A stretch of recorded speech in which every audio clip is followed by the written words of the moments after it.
All right, everybody, welcome back. And we're going to look at some vocabulary to start this reducing radicals section. So we got a phrase right there. So the nth root of a number can be written as the square root or the nth root of b, where n is the index of the radical and b is the radicand. So if I'm looking here, if I make this larger, that's the n, that's the b. So n is the index, b is the radicand. So this right here, this blank, this symbol right here is the radical symbol. It's a little small, but it is the radical symbol. You can fix that. And the whole thing is considered a radical expression. So it's an expression because there's no equal sign. Now, whoops. I'm looking at this. If the index is not written, it will automatically be a 2. So if it's not written, it will always be a square root. So now let's look at a few. You can fill in the boxes however you want to, how to reduce the radicals of a number. I'm going to show you how to do that. That's usually going to be with the factor tree. And then how to reduce the radicals of a variable. We're going to divide. And simplify. And I'll show you the long way, I'll show you the short way as we go too. All right. To simplify, assume all variables are positive. So here I'm going to take the cubed root of 250. So instead of the square root where I'm looking for pairs, I'm looking for groups of 3. So if I break down 250, that is 25 times 10. We're going to break it down to our primes. 25 is 5 times 5. 10 is 5 times 2. So I see I have a group of 5 here. If you have a group, the index is 3, so I'm taking the cubed root, so I need a group of 5, or a group of 3 of those 5s to come out. The 2 is going to stay by itself. So I now have that simplified. That is how you would do numbers. Break it down, take the factor tree, and go on from there. Now if I'm looking at variables, what I can do here is I can list those. I'm doing the same thing. I'm looking for a group of 3. So I have x, x, x. There's 3 x's here if I look at that part. So they're all good. So I have the cubed root here. And let's keep this consistent with colors. So I have the cubed root. I have 3 x's, so they can come out, and there's nothing left over.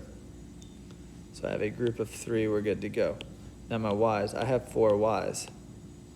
So my index is 3, so I got a group, they can come out, and I have 1 left over. For my z's, there's 5 of them because it's z to the 5th.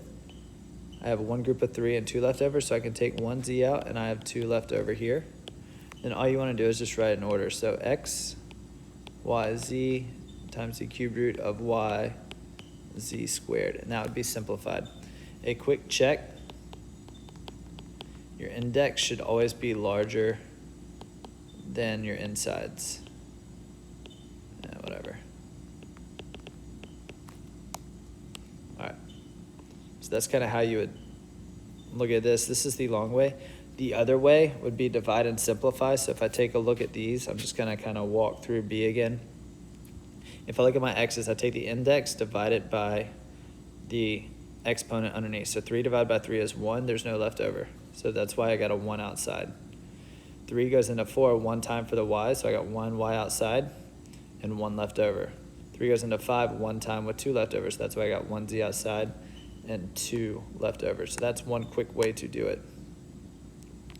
Now if I look at C, 48, I'm going to break that down. 48 is 12 times 4. 3 times 4, I got a 2 and I got a 2, I got a 2 and I got a 2. So my index here is 4. So I need a group of 4 to come out. So if I'm looking at this, I got my 4th root radical is going to stay. My numbers, I got a group of 4 of 2's and then I have a 3 left over. If you break it down and want to cross it out, go ahead and do that. So that way you know you're not using those numbers twice. That's why we break it down into primes. Now, with variables, I can go 4 divided by 4 is 1 with nothing left over. So I can take a z out. So my final answer here is 2z times the 4th root of 3, and it is reduced. If you want to list out the z's, I got 4, z to the 4th is z times 4 times, z times itself 4 times, so we're good to go there.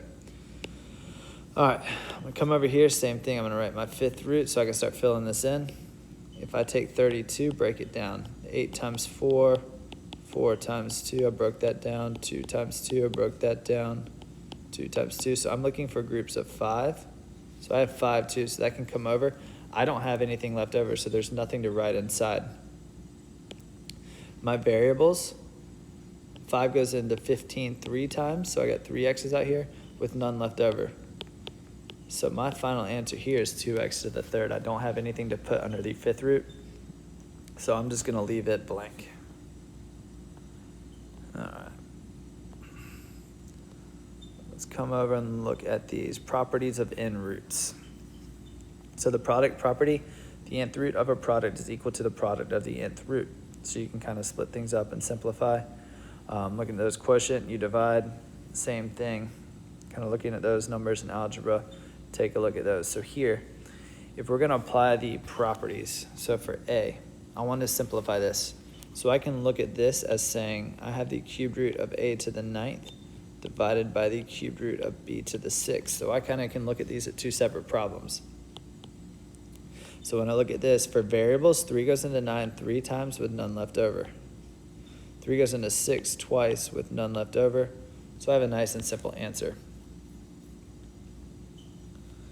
All right, and I can't reduce anything because they're different variables. So here, I can split this up as the square root of x to the third divided by the square root of x to the fourth.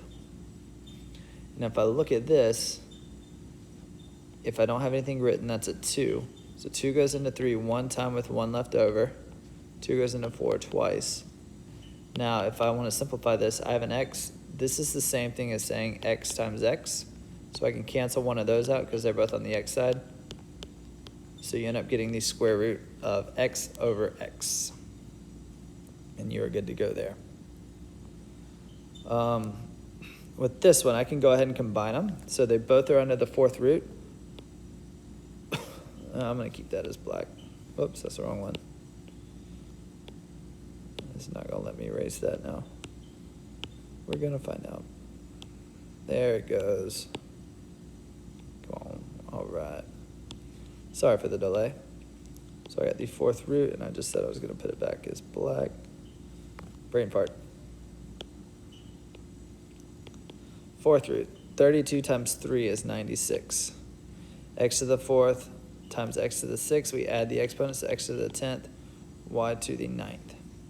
So if I'm going to simplify that, I'm going to go ahead and write the fourth root. I should have given myself a little bit more space.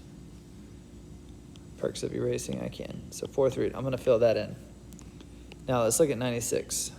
96 is 32 times 3. The beauty is if you messed up doing that, you can always break it down the first thing to what you did. 8 times 4, 4 times 2. 2 times 2, 2 times 2. So those are all broken down. So I'm looking for groups of 4. So I have 1, 2, 3, 4. So I have a group of 4 outside. I got a 2 and a 3 left over. This 2 and this 3, so they're going to stay. My x's, 4 goes into 10 twice with 2 left over. My y's, 4 goes into 9 twice with 1 left over. Because 2 times 4 is 8 with that 1 left over. Now let's just clean it up. So on the outside, I have a 2, I have an x squared, and I have a y squared. Times the fourth root. 2 times 3 is 6, x squared y, and we are done. Your index is bigger than your exponent, so we are completely done, and that is simplified. And the last one here, I can take the square root of x to the 6th over the square root of 3. So remember, that's a 2. I can't break down 3, so that's going to stay.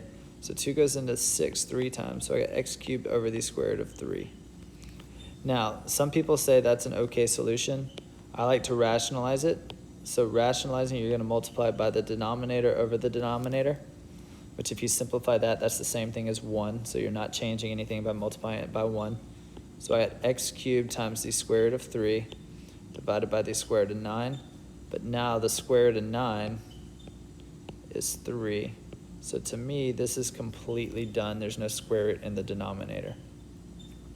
So I hope this helps. Kind of a good start. We're gonna look at reducing radicals today. Practice. If you got questions, let me know. Shoot me a text or on Remind, or shoot me an email and we'll be good. I'll be glad to answer your questions. Hope you have a good day.